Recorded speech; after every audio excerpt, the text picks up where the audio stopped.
પણ ઘટાડો જોઈ રહ્યા છે ઓલમોસ્ટ 4% ઘટાડે આપણે અહીંયા કારોબાર થતા જોઈ રહ્યા છે આ સાથે જ હવે આપણી સાથે પ્રદીપ હોટચંદાણી જોડાયેલા છે અને હવે એન્જલ બ્રોકિંગના ફંડ મેનેજર મયુરેશ જોશી પણ જોડાઈ રહ્યા છે મયુરેશ ગુડ આફ્ટરનૂન શું ધ્યાન મળે છે આપનું સુપ્રજીત એન્જિનિયરિંગ પર મેનેજમેન્ટ કમેન્ટ્રી આપને હજુ લાગે છે કે ગ્રોથ બતાવી શકશે આગળ Afternoon, Vikram. I think જેવી રીતે I think ઘણા બધા auto ancillary companies ની એક management commentary છે. I think with the kind of move that you've seen from the government, there are no two ways. I think long term structurally I think positive છે economy માટે. પણ short term I think એક uncertainty છે કે I think distortions કેવી રીતે રહેશે અને જેવી રીતે management પણ દર્શાવતી હતી કે I think at least for one quarter you might have some amount of distortions in the system, specifically replacement market thi. So મારા હિસાબે I think one really needs to understand the demand dynamics. And I personally feel again, I think कि एक quarter માટે at least થોડું I think એક slowdown જોવા મળશે till the economy readjusts probably the next few weeks. મારા હિસાબે I think થોડું pain જોવા મળશે but I think short term with pain and long term gain is the way I look at it. તો મારા હિસાબે I think there might be some distortions short term માં પણ medium long term માં positive છે not just for auto or auto ancillaries but I think for the economy. ચોક્કસપણે આપણે જે રીતે ગત સપ્તાહનું દબાણ આજે આગળ વધતા જોઈ રહ્યા છે 8144 પર અત્યારે ટ્રેડ થઈ રહ્યો છે 150 પોઈન્ટનો ઘટાડો નિફ્ટી પર આવી ચૂક્યો છે એવામાં મયુરેશજી જે રીતે બેન્કિંગ સ્ટોક્સમાં દબાણ છે એક ફક્ત બેંક ઓફ બરોડાને બાદ કરતા કઈ રીતે મૂલવો છો ક્યાં રોકાણ કરવાની તક છે અત્યારે નહીં નિશાજી I think જેવી રીતે આપણે એક રિએક્શન જોવા મળી છે માર્કેટમાં I think it is based on two factors. પહેલી વસ્તુ તો I think the uncertainty from a short term perspective કે demand slowdown કેવી રીતે થશે એમાં I think there is some amount of uncertainty પણ મારા હિસાબે I think corporate earnings should bounce back in the next quarter or two અને તેના કારણે I think જે ઇકોનોમી આપણી એક સ્ટ્રોંગ ફૂટિંગ પર છે જેટલા ગવર્મેન્ટ રિફોર્મ્સ લીધેલા છે મારા હિસાબે I think all will point down to a positive growth. બીજું I think the demonetization move itself from a medium term perspective I think the unorganized sector che I think that entire piece slowly and steadily will move to the organized sector je black no white thase I think huge amount of listed players will benefit significantly and the GST no implementation as one really expects coming from next year ek added trigger rehse triju I think emerging markets ma debt sell off joi રહ્યા છે આપણે and in tandem with that I think the emerging currencies appreciate થઈ રહી છે considering against the dollar. I think some rub-off we've seen on that angle as well. So considering all that, I think banks, I think have always been optimistic. Larger private sector banks and larger public sector banks is what I've always been recommending. So I think in market conditions like these, yeah, demonetization, I think paisa rokan avi sakse. I think system as a whole. I think banking stocks should do very well over the next 18 to 24 months. So हमारे हिसाब से घना बड़ा declines ऊपर larger private sector, larger public sector banks is the way of looking at it, but staggered way में invest करવું જોઈએ in the next few weeks. Okay ત્યારે જ મયુરેશ અને પ્રદીપ સાથેની આ ચર્ચા આપણે આગળ યથાવત રાખીશું પરંતુ હાલ અહીંયા સમય થયો છે એક બ્રેકનો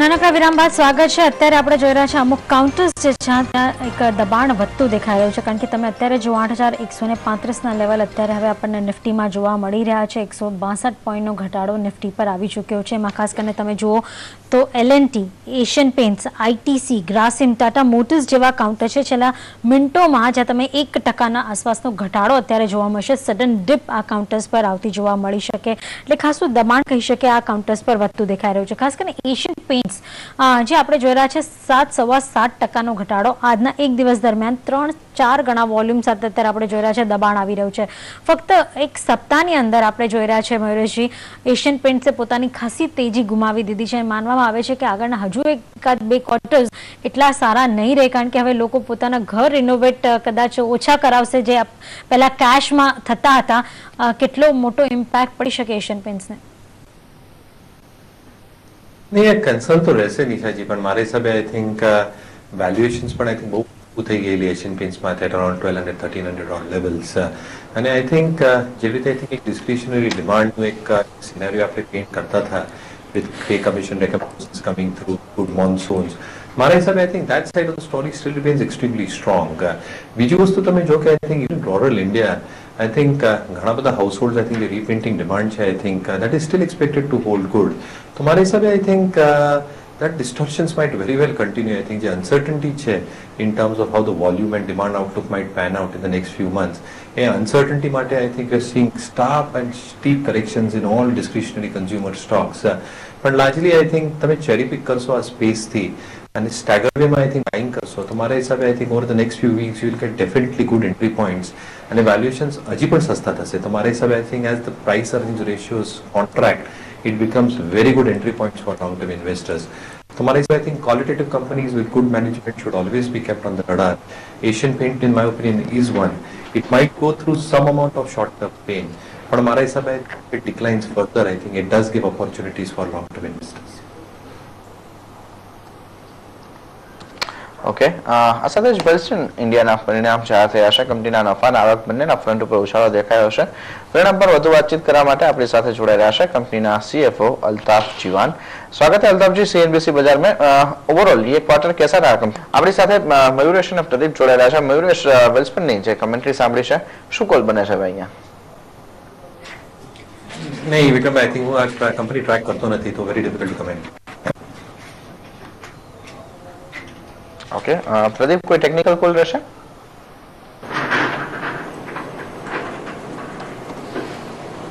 સો આઈ થિંક શોર્ટ ટર્મમાં 34 DMA નો જે સપોર્ટ છે ક્લોઝર ટુ 58 ના રિજનમાં પ્લેસ છે અને ઇન્ટ્રાડે પણ આજે એજ લેવલથી બાઉન્સ બેક જોવા મળ્યું છે. આઈ થિંક શોર્ટ ટર્મના ટ્રેન્ડ માટે 58 નો એક સપોર્ટ ક્રુશિયલ ગણાશે. એ બ્રેક થાય તો આઈ થિંક 55 અને 52 CB નો ફોલ એક્સટેન્ડ થઈ શકે. On the way up closure two 68 જે લાસ્ટ વીકનો ટોપ છે ત્યાં આગળ વીકલી મૂવિંગ એવરેજીસ છે જે રેઝિસ્ટન્સ પૂરું પાડશે. તો ફર્ધર ટાઈમિંગ મને લાગે છે કે એક 68 થી 58 ની રેન્જ છે અને આ રેન્જ જે બાજુ તૂટશે ત્યાં જ એક ફર્ધર વ્યૂ લેવો જોઈએ. ઓકે, ત્યારે જ આપણે જોઈ રહ્યા છે ગોદરેજ ઇન્ડસ્ટ્રીઝના પરિણામ પર વધુ ચર્ચા કરવા આપણી સાથે જોડાઈ રહ્યા છે ગ્રુપના ચેરમેન આદિ ગોદરેજ. Good afternoon sir. ત્યારે જ તમારું સ્વાગત છે સીએનબીસી બજારમાં. સૌપ્રથમ તો એ જ પૂછવા માંગીશ કે આ ત્રિમાસિક ધોરણે ગોદરેજ સાહેબ અહીંયા સમય ફાળવી અમારી સાથે જોડાવા માટે અને આ સમગ્ર ચર્ચા કરવા માટે માહિતી આપવા માટે. આ સાથે જ આપણી સાથે અત્યારે મયુરેશ અને પ્રદીપ જોડાયેલા છે. મયુરેશ, ગોદરેજના પરિણામો બાદ શું આઉટલુક બની રહ્યું છે આપનું? નંબર સ્ટેબલ હતા વિક્રમભાઈ અને મારા હિસાબે આઈ થિંક જેવી રીતે આઈ થિંક ગોદરેજ સાહેબ પણ આઈ થિંક એક ફેક્ટ્સ એન્યુમેટ કરતા હતા. મારા હિસાબે આઈ think that uncertainty steel looms.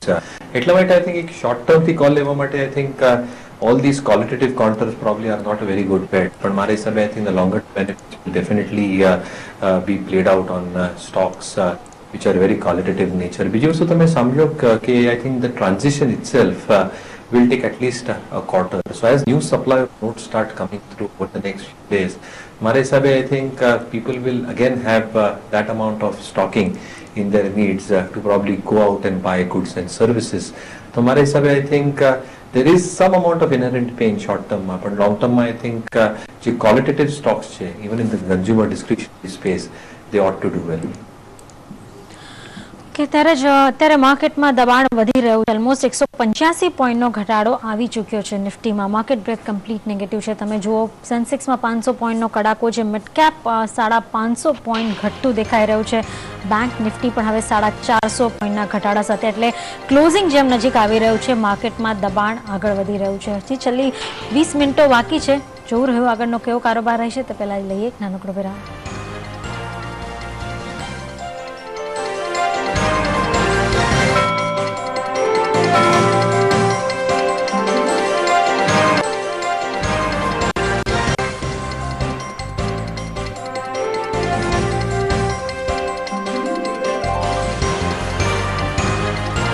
તો બ્રેક પર જતા પહેલા જે રીતે મેં ચર્ચા કરી હતી, માર્કેટ દબાણમાં છે. 20 મિનિટનો સમય બાકી છે, પણ અત્યારે આપણે સતત ઘટતા કાઉન્ટર્સમાં મિડ કેપ કાઉન્ટર્સ મોખરે જોઈ રહ્યા છે. તમે જુઓ અલકાર્ગો લોજિસ્ટિક અત્યારે 10 મિનિટની અંદર તમે જુઓ 0.4% ઘટતો દેખાયો છે. વેસ્ટ કોસ્ટ તમે જુઓ 3% ઘટાડો આવ્યો છે. ગ્લોબલ સ્પિરિટ જે રીતે પરિણામો બાદ એક દબાણ આવ્યું છે 2% હજુ પણ ઘટતો દેખાયો છે. ઓલમોસ્ટ 13% આજના દિવસે ઘટી ગયો છે આ કાઉન્ટર. હજુ દબાણ આવી રહ્યું છે. જેટ એરવેઝ આપણે જોઈએ પરિણામો બાદ એક મોટું દબાણ હજુ પણ આગળ વધી રહ્યું છે. ફ્રેશ સેલિંગ સતત આવતી જોવા મળી રહી છે. જેટ એરવેઝ આપણે જે રીતે જોઈએ છે કે જે ડિમોનેટાઇઝેશન થયું છે એની ઇમ્પેક્ટ છે અને હવે આવનાર દિવસોમાં પ્રાઇઝિસ ક્રૂડના પ્રાઇઝિસ પર આપણે જોઈ રહ્યા છે ફરી પાછા $45 પાસે એક રેન્જમાં કારોબાર કરી રહ્યા છે. મયુરેશજી કેવું લાગે છે જેટ એરવેઝ? કારણ કે પરિણામો તમે જોયા, ક્રૂડ પ્રાઇસ આપણે જોઈ રહ્યા છે, કેશ ટ્રાન્ઝેક્શન હવે ઓછા થઈ જશે ટિકિટ બુકિંગ્સમાં, કેટલો ઇમ્પેક્ટ આગળ ક્વાર્ટરમાં જોવા મળી શકે? I think બહુ કોમન છે ઘણા બધા ડિસ્ક્રિશનરી સ્પેન્ડિંગ વાળા સ્ટોક્સ ઉપર. તો ક્યાં ના ક્યાં આઈ થિંક જેવી રીતે I think my commentary is I think distortions રહેશે. પણ I think to large extent જે એક આઉટપરફોર્મ જોવા મળેલું was because of fall in prices and જેટલું આઈ થિંક એક જમ્પ અપ જોવા મળેલું માર્જિન્સમાં I think that was extremely commendable. At the same time I think third quarter is one of the strongest quarters aviation companies માટે, because that is the maximum time during New Year that a lot of bookings take place. Generally, I think તમે એક classification કરશો તો at least from urban and semi-urban areas, I think ઘણી બધી tickets I think આજકાલ online થઈ જાય. But again, I think there is a large component where I think booking also happens through travel agents. તો ક્યાં ના ક્યાં I think there is going to be some amount of impact in terms of how sales are going to take place. Competition તો છે જ, and I think a large portion of that crude impact has already taken place in margins. તો મારા હિસાબે I think you're seeing an obvious sell-off in the markets concerned with all these stocks. તો મારા હિસાબે I think at this point of time at least aviation stocks ઉપર wait and watch ની policy રાખવી જોઈએ. ઓકે, આ દરમિયાન આપણે જોઈએ બલરામપુર ચીનીના ક્વાર્ટર 2 ના આંકડા આવતા દેખાઈ રહ્યા છે. 13.5 કરોડ રૂપિયાના નુકસાનની સામે 106 કરોડ રૂપિયાનો ચોખ્ખો નફો થતો દેખાયો છે. સાથે જ આવકના ફ્રન્ટ ઉપર જોઈએ તો એ અહીંયા 525 કરોડથી વધીને આપણને 937 કરોડ રૂપિયા ઉપર આવતી દેખાય છે. એટલે જો ટકાવારી પ્રમાણે જોઈએ તો 78% એક મોટો સુધારો આપણને પ્રોફિટની આવકની જે ટકાવારી છે એમાં આવતો દેખાયો છે. પ્રોફિટના ફ્રન્ટ ઉપર પણ આપણને ખાસો મોટો સુધારો આવતો દેખાયો છે. એબીટાની જો વાત કરીએ તો એ 1.25 કરોડની સામે અત્યારે આપણે જોઈએ તો 172 કરોડ રૂપિયા પર આવતા દેખાઈ રહ્યા છે. માર્જિન જોઈએ તો એ 5% સામે અત્યારે આપણને વધીને 18.5% ઉપર આવતા દેખાઈ રહ્યા છે. એટલે કે ખાસી મજબૂતી આવી છે. અને આ સાથે જ મેનેજમેન્ટ તરફથી આપણે જે કમેન્ટ્રી આવતા જોઈએ છે બલરામપુર ચીનીના, એના ઉપર પણ નજર કરીએ તો બોર્ડે જેમના જે બાયબેક છે તેના માટેની અપ્રુવલ પણ આપી દીધી છે. 175 રૂપિયાના પ્રતિ શેર આ 1 કરોડના ઇક્વિટી શેર્સ બાયબેક કરવામાં આવી શકશે. મયુરેશ, શું ધ્યાનમાં છે? બલરામપુર ચીનીએ ખાસા મજબૂત આંકડાઓ રજૂ કર્યા છે, એ પછી 1 કરોડ શેરના બાયબેકના પણ સમાચાર આવતા દેખાયા. સ્ટોક અત્યારે આપણે જોઈએ ઓલમોસ્ટ 2.5% સુધીની મજબૂતી દર્શાવી રહ્યો છે. હજુ સ્ટ્રેન્થ કરી સ્ટ્રોંગ સેટ ઓફ નંબર્સ છે વિક્રમ, અને આઈ થિંક એક્સપેક્ટેડ લાઇન્સ ઉપર હતી. કારણ કે જેવી રીતે આઈ થિંક ઇન્વેન્ટરી લેવલ્સ હતી શુગર કંપની પાસે ઇન્ક્લુડિંગ બલરામપુર ચીની, મારા હિસાબે the kind of gains that one has seen કે sugar prices ની જેવી રીતે I think એક spike up જોવા મળી છે. I think those gains were expected to come through. બીજું તમે જો I think જે ઇસ્માના estimate છે for this year itself, I think they have lowered their overall production guidance and the demand is more or less expected to stay same. So I think જેટલી carryover inventory હતી of almost 9.5 million tons, that carryover inventory is expected to be around 5.5 going forward with these assumptions. ત્રીજી વસ્તુ I think globally તમે જોશો I think Brazilની output and the kind of sugar movement in terms of raw sense that is giving positive direction. Fourth, Indian conditions itself I think is favoring a favorable sugar cycle. Sugar cycle 2 વર્ષનો હોય અને મારા હિસાબે I think it is still favorable for sugar producers. But the fifth more important thing will be with the elections around the corner. I think FRP and SAP pricing કેવી રીતે કરશે respective state government, specifically Uttar Pradesh government with elections around the corner and to support and garner farmer vote. I think that needs things to be monitored. But overall, I think numbers very impressive. મારા હિસાબે જેવી રીતે I think sugar pricing આજની તારીખમાં છે, if the prices remain stable, મારા હિસાબે I think the inventory gains will not be possible. પણ મારા હિસાબે at least with the sugar cycle turning positive, I think selectively sugar companies can definitely be put at on declines.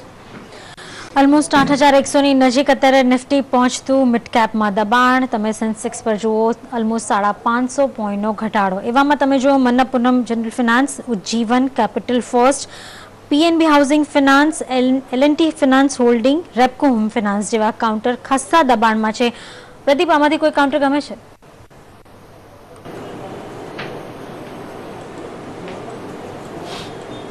I think Nisha NBFC space પર આપણે ખાસ કોશનનો view રાખ્યો હતો છેલ્લા 2 થી 3 મહિનામાં, કેમ કે ખૂબ મોટો રનઅપ જે તમે નામ લીધા મન્નાપુરમ છે, કેપિટલ ફર્સ્ટ છે, ઉજ્જીવન છે, ઇક્વિટાસ છે, આ બધામાં જ એક છેલ્લા 6 થી 8 મહિનામાં ખૂબ મોટું રનઅપ જોવા મળ્યું હતું અને કોન્સોલિડેશનનો ફેઝ જરૂરથી એક્સપેક્ટેડ હતો.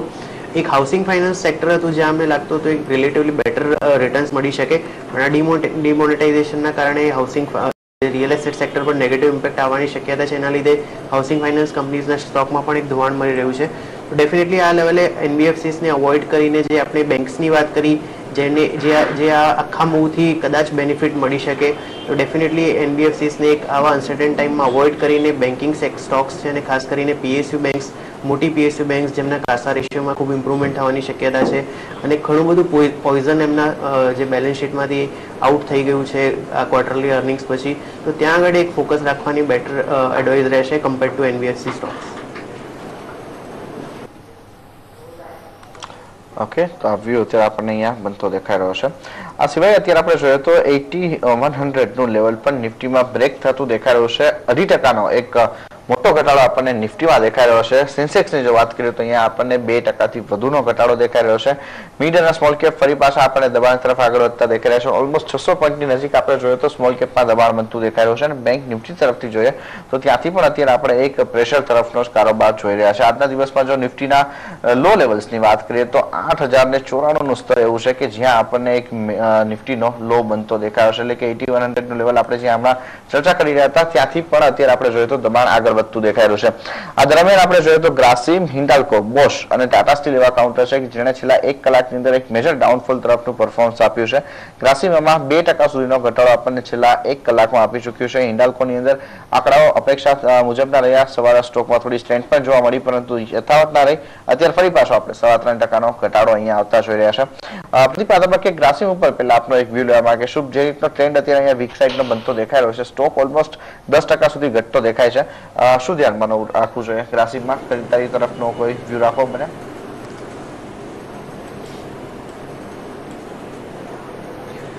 સો આઈ થિંક એક આજે ઘણા સારા વોલ્યુમ સાથે સ્ટોક એની 200 ડે મૂવિંગ એવરેજ તોડી રહ્યો છે અને આઈ થિંક આ જે કોન્ટ્રોવર્સી આવી હતી ગ્રાસિમ અને આદિત્ય બિરલા ન્યૂના લીધે એના પછીનું લોવેસ્ટ લેવલ છે, એ કોન્ટ્રોવર્સી આવી એના પછી 831 નું બોટમ બન્યું હતું અને એના પછી એક સારી રિકવરી જોવા મળી હતી. એટલે આ આખી રિકવરી વોશઆઉટ થઈને આજે આ સ્ટોક 831 ના લેવલની નીચે બંધ આવી રહ્યો છે. તો ડેફિનેટલી શોર્ટ ટર્મમાં વીકનેસ એક્સટેન્ડ થઈ શકે. તો આ ગ્રાસિમને આ તબક્કે એક અવોઇડ કરવાનું વ્યૂ રહેશે. ફ્રેશ બાઇંગ એડવાઇઝેબલ નથી. ઓકે, ત્યારે જ માર્કેટમાં જે દબાણ આગળ વધી રહ્યું છે પ્રદીપ, ઓલમોસ્ટ 8100 લેવલ તૂટી ગયું છે. અત્યારે માર્કેટમાં 200 પોઈન્ટની આસપાસનો કડાકો બોલાઈ ગયો છે અને છેલ્લી મિનિટોમાં દબાણ આગળ વધ્યું છે. પણ કોઈ BTST કે STBT કોલ?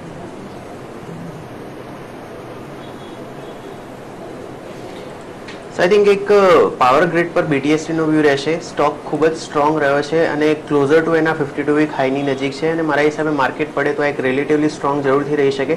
ડેફિનેટલી વોલેટિલિટીના હિસાબે ટ્રેડિંગ વોલ્યુમ્સ લો રાખવાની સલાહ રહેશે અને એક સ્ટ્રિક્ટ સ્ટોપ લોસ સાથે કામ કરવાની એડવાઇસ રહેશે. અહીંયા 179 નો સ્ટોપ લોસ અને 192 નો ટાર્ગેટ અગર જો માર્કેટનો સપોર્ટ રેટ તો આવી શકે આવનારા 2 થી 3 સેશનમાં. સાથે જ એક સ્ટેટ બેંક પણ અમને લાગે છે એક આઉટપરફોર્મર રહી શકે આવા વોલેટાઇલ ટાઈમમાં. તો અહીંયા મારા હિસાબે 263, 264 નો એક સ્ટોપ લોસ રાખી અને લોંગ પોઝિશન લઈ શકાય. ઓન ધ હાયર સાઇડ 292 અને એના પછી 300 ના ટાર્ગેટ જોવા મળી શકે પોઝિશનલ પર્સપેક્ટિવથી.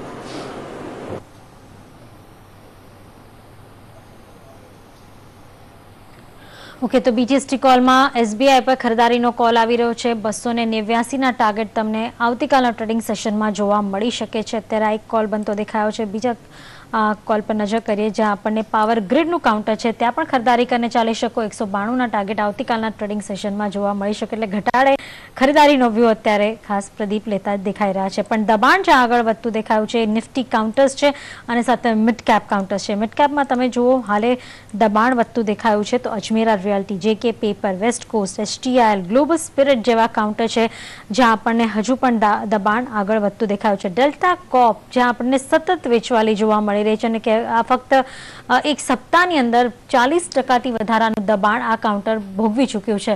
પ્રદીપ, ક્યાં એક લેવલ તમને દેખાઈ રહ્યો છે નીચે side?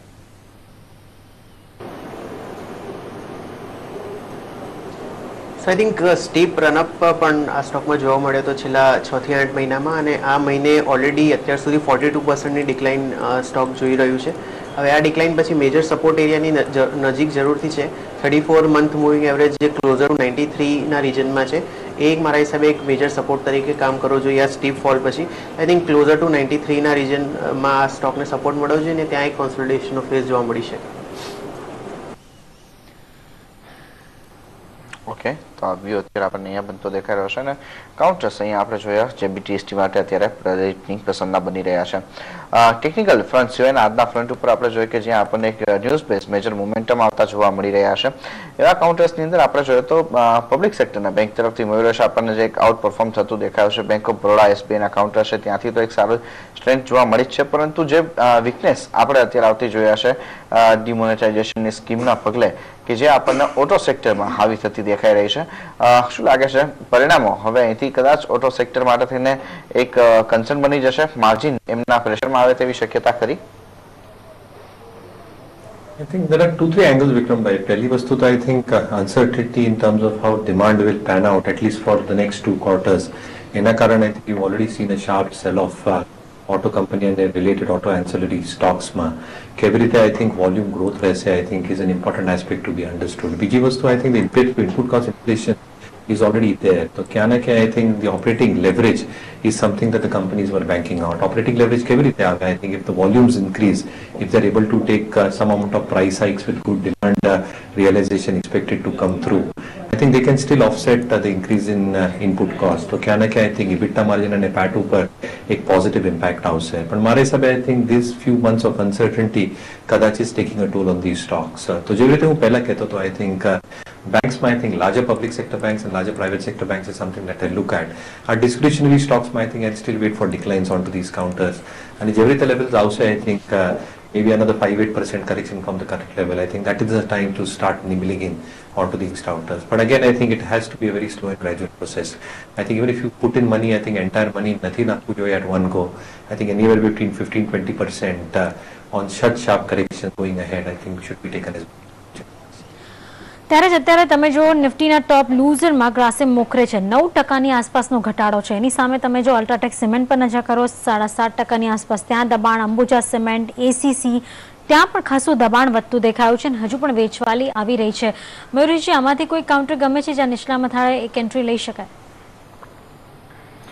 Cement as a space, I think the story is structurally there. આજની તારીખમાં તમે જોશો કે I think જેટલી યુટિલાઇઝેશન લેવલ્સ છે ઘણી બધી કંપનીઝને of the past few years capex કરી લીધી છે. તો ક્યાં ના ક્યાં I think utilization levels should slowly start inching up as demand increases.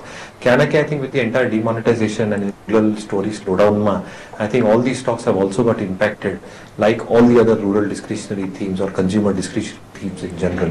But generally I think મારા હિસાબે I think the cement structural story continues over the next 2 years. જેવી રીતે government reforms છે specifically housing માટે, infrastructure માટે, the demand push through will continue as utilization levels rise.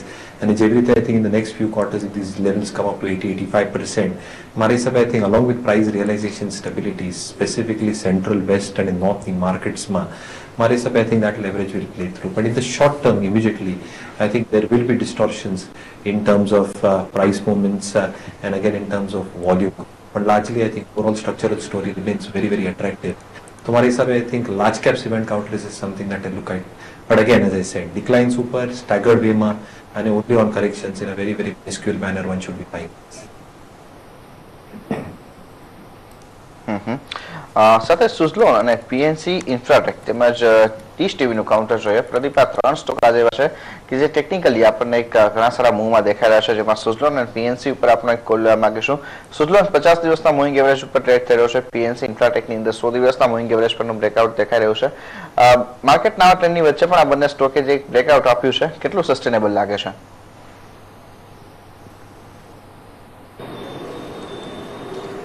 So I think સુઝલોનમાં monthly charts પર તમે major બોટમ્સને connect કરો તો એ support લગભગ 14 રૂપિયાની આજુબાજુમાં આવે છે અને ત્યાંથી જ આ સ્ટોક એક રિબાઉન્ડ બતાવી રહ્યો છે. હવે આજે એક ગેપ અપ ઓપનિંગ થયા પછી 16 રૂપિયાનું ટોપ બનાવ્યા પછી આ સ્ટોકમાં ઇન્ટ્રાડે સેલિંગ પ્રેશર જોવા મળ્યું છે. હવે આ જ લેવલ લગભગ એના શોર્ટ ટર્મ મૂવિંગ એવરેજ સાથે પણ કોઇન્સાઇડ થાય છે, એટલે 16 રૂપિયાનું એક રેઝિસ્ટન્સ ક્રોસ થવું જરૂરી છે ફર્ધર અપમૂવ માટે અને એના પછી 19 રૂપિયા સુધી આ અપમૂવ એક્સટેન્ડ થઈ શકે. સાથે જ એક PNC ઇન્ફ્રાની વાત કરીએ તો આજે ઘણા સારા વોલ્યુમ સાથે સ્ટોક અપમૂવ જરૂરથી બતાવી રહ્યો છે. 34 DMA જે ઇમિડિયેટ રેઝિસ્ટન્સ ગણાય એ ક્લોઝર ટુ 121ના રિજનમાં છે. 121નું રેઝિસ્ટન્સ ક્રોસ થાય પછી આ સ્ટોકમાં એક 133 સુધી અપમૂવ એક્સટેન્ડ થઈ શકે, પણ ડેફિનેટલી 121ના રેઝિસ્ટન્સ પર નજર રહેશે. 1.5 મિનિટનો સમય બાકી છે. 8,100નું લેવલ તૂટી ગયું છે અને અત્યારે દબાણ તમે જુઓ ખાસા મિડ સાઇઝ કંપનીઝ પર આવતું જોવા મળી રહ્યું છે. Ajmera royalty, J K paper, global સ્પિરિટના પરિણામો જોયા 13% ઘટાડો અને આગળ બી આપણે જોશું છે કે લિકર સ્ટોક છે કેશથી ખરીદારી થતી હોય છે ત્યાં એક મોટું દબાણ હાલે પણ જોવા મળી રહ્યું છે. Quick call global spirit, Pradeep.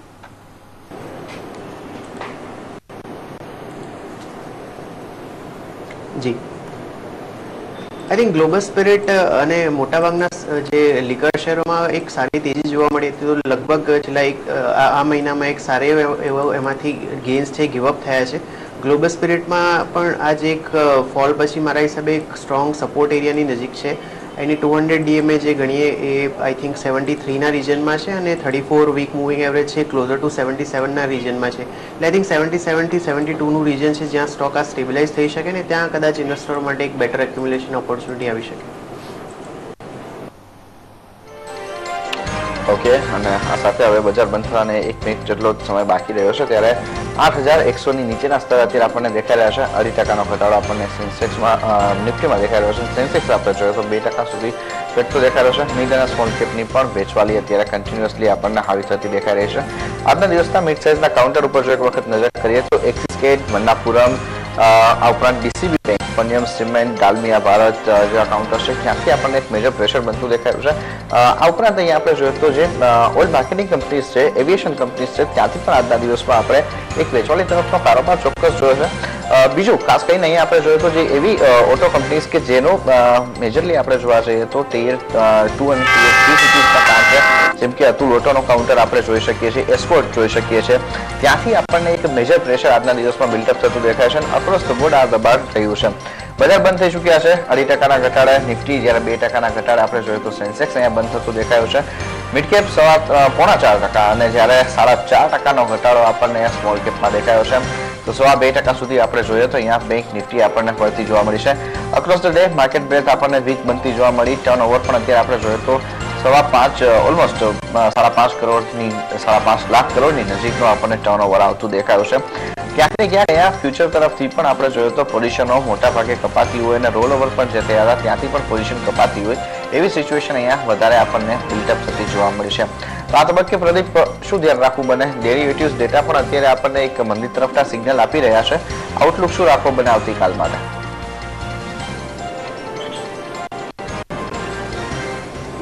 સો શોર્ટ ટર્મમાં હું એગ્રી કરીશ કે હજી પણ oscillators negative picture point out કરી રહ્યા છે. ડેલી અને વીકલી ચાર્ટ્સ પર RSI છે હજી પણ લોઅર બોટમ્સ બનાવી રહી છે.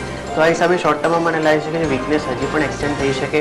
પણ લાર્જર પર્સપેક્ટિવથી જે પ્રમાણે કીધું કે એક જે 6825 થી 8970ની આપણે આપવું જોઈએ એનું તમે એક 50% રિટ્રેસમેન્ટ કાઢો તો એ લગભગ 7900 પર આવશે અને આનું 61.8% રિટ્રેસમેન્ટ કાઢીએ તો 7650 પર આવશે. એટલે આ જે લેવલ્સ છે એ લાર્જર ટર્મ ઇન્વેસ્ટર માટે ખૂબ મેજર સપોર્ટ લેવલ ગણાશે અને કોઈને પણ પોર્ટફોલિયો બિલ્ડ કરવો હોય તો આ એક સારા લેવલ ગણાશે. આજે મેં લેવલ્સ કીધા એની આજુબાજુ ડેફિનેટલી એક્યુમ્યુલેટ કરી શકાય, પોર્ટફોલિયો બિલ્ડ કરી શકાય. શોર્ટ ટર્મ ટ્રેડર્સ માટે હજી પણ વોલેટિલિટીનો ફેઝ છે કન્ટિન્યુ રહેશે અને ટ્રેડિંગ જે પોઝિશન છે લાઇટ રાખવી જોઈએ. પણ ડેફિનેટલી પોર્ટફોલિયો બિલ્ડ કરવા માટે નેક્સ્ટ જે 200, 250, 300 પોઈન્ટ કદાચ નિફ્ટીમાં ફોલ આવે લાર્જર પર્સપેક્ટિવથી આ ખૂબ ઇમ્પોર્ટન્ટ સપોર્ટ એરિયા છે અને ડેફિનેટલી પોર્ટફોલિયો બિલ્ડ કરી શકાય. કે હજી પણ એક ફોલ આવવાના ચાન્સીસ છે, દબાણ દેખાઈ રહ્યું છે અને ઘટાડો આવે તો રોકાણ કરવાની તક લાંબા ગાળા માટે બનતી દેખાય છે. ટ્રેડર્સ માટે સ્ટોપ લોસ રાખવા ખાસા જરૂરી બનશે. ત્યારે સમય થયો છે રજા લેવાનો. મયુરેશજી, કોઈ ડિસ્ક્લોઝર? નિશાજી, જે પણ સ્ટોક્સની આપણે ચર્ચા કરી મારા પોતાની હોલ્ડિંગ નથી, બટ ઇટ ઇઝ પોસિબલ કે બધા સ્ટોક્સ ક્લાયન્ટ સાથે ડિસ્કસ કર્યા હોય and we might be holding these stocks on behalf of our clients. Pradeep, આપ તરફથી?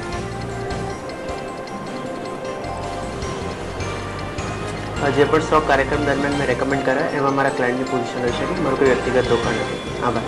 આ બંનેનો આભાર સમય ફાળવી અમારી સાથે ચર્ચામાં જોડાયા બદલ. ત્યારે જ ક્લોઝિંગ વેલમાં હાલે આટલું જ. મને અને વિક્રમ બંનેને આપશો આગળ લઈને આવીશું આજની ભાવ કોપી જોતા રહો CNBC બજાર. નમસ્કાર.